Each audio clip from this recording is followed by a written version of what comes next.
Buenos dias, School of Light. It is 8:40 here in New Mexico. We're in the book of Samuel, and we are in chapter 17 of it. Let's hop right to it. Now the Philistines gathered forces for war and assembled at Sukkah in Judah. They pitched camp at Ephes Damim between Soko and Azekah. Saul and the Israelites assembled and camped in the valley of Elah and drew up their battle line to meet the Philistines. The Philistines occupied the hill and the Israelites another with the valley between them.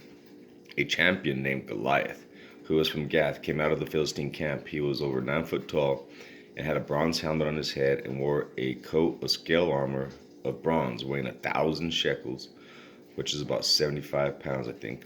On his legs he wore bronze greaves, and bronze javelin was slung on his back. His spear shaft was like that of a weaver's rod, and its iron point weighed 600 shekels, about 12 pounds if I remember right. His bearer went ahead of him. Goliath stood and shouted into the ranks of Israel, "Why do you come out and line up for battle? Am I not a Philistine, and are you not servants of Saul? Choose a man and have him come down to me. If he is able to fight and kill me, we will become your subjects. If I overcome him and kill him, you will become our subjects and serve us."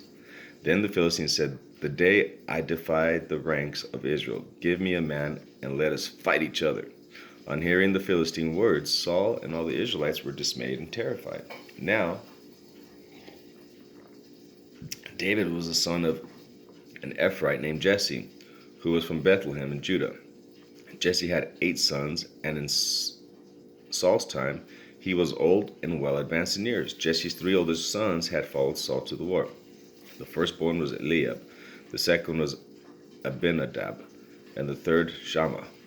David was the youngest. The 3 oldest followed Saul, but David went back and forth from Saul to tend his father's sheep at Bethlehem.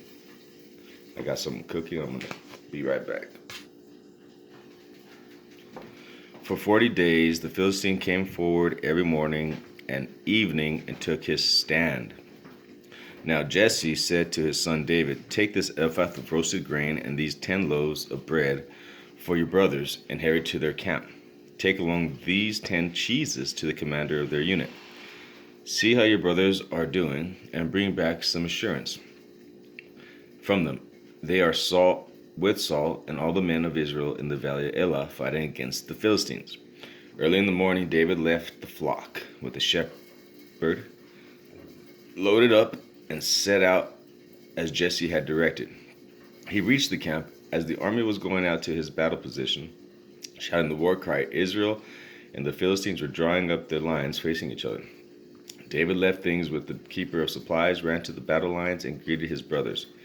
As he was talking with them, Goliath, the Philistine champion from Gath, stepped out from his lines and shouted his usual defiance, and David heard it.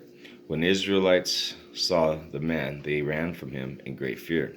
Now the Israelites had been saying, "Do you see this man keeps coming out? He comes out to defy Israel.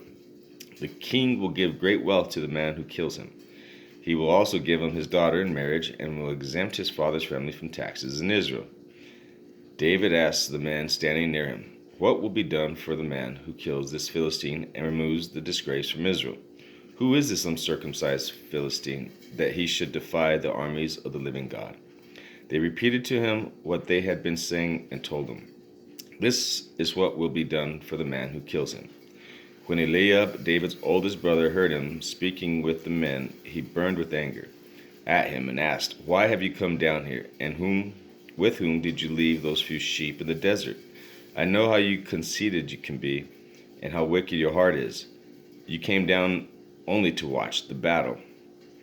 "Now what have I done?" said David. "Can't I even speak?" He then turned away to someone else and brought up the same matter, and the men answered him as before. What David said was overheard and reported to Saul, and Saul sent for him. David sent to Saul, "Let no one lose heart on account of this Philistine. Your servant will go and fight him." Saul replied, "You're not able to go out against the Philistine and fight him. You're only a boy, and he's a fighting man since his youth." But David said to Saul, "Your servant has been keeping his father's sheep. When a lion or a bear came and carried off sheep from the flock, I went after it. I struck it and rescued the sheep from its mouth. When it turned on me, I seized it by its hair and struck it and killed it. Your servant has killed both the lion and the bear. This uncircumcised Philistine will be like one of them, because he has defied the armies of the living God. The Lord who delivered me from the paw of the lion and the paw of the bear will deliver me from the hand of this Philistine." Saul said to David, "Go, and the Lord be with you." Then Saul dressed David in his own tunic. He put a coat of armor on him and a bronze helmet on his head. David fastened on his sword over the tunic and tried walking around because he was not used to them. "I cannot go in these," he said to Saul, "because I am not used to them." So he took them off. Then he took his staff in his hand, chose 5 smooth stones from the stream, put them in the pouch of his shepherd's bag, and with his sling in his hand he approached the Philistine. Meanwhile, the Philistine with his shield bearer in front of him kept coming closer to David. He looked David over and saw he was only a boy, ruddy and handsome in appearance, and he despised him. He said to David, "Am I a dog that you come at me with sticks?" And the Philistine cursed David by his gods. "Come here," he said, "and I'll give your flesh to the birds of the air and the beasts of the field." David said to the Philistine, "You come against me with sword and spear and javelin, but I come against you in the name of the Lord Almighty, the God of the armies of Israel, whom you have defied. This day the Lord will hand you over to me, and I will strike you down and cut off your head. Today I will give the carcasses of the Philistine army and the birds of the air and the beasts of the earth, and this whole world will know that there is a God in Israel. All those who gather there will know that it is not by sword, spear, that the Lord saves, for the battle is the Lord's, and he will give all of you into our hands." As the Philistine moved closer at attack time, David ran quickly toward the battle line to meet him. Reaching into his bag and pulling out a stone, he slung it and struck the Philistine in the forehead. The stone sunk into his forehead, and he fell face downward on the ground. So David triumphed over the Philistine with a sling and a stone. Without a sword in his hand, he struck down the Philistine and killed him. David ran and stood over him. He took the Philistine's sword and drew it from his scabbard. After he killed him, he cut off his head with that sword. When the Philistines saw that their hero was dead, they turned and ran. Then the men of Israel and Judah surged forward with a shout and pursued the Philistines to the entrance of Gath, to the gates of Ekron. Their dead were strewn along the Shaaraim road in Gath and Ekron. When the Israelites returned from the chasing the Philistines, they plundered their camp. David took the Philistine head and brought it to Jerusalem, and he put the Philistines' weapons in his own tent.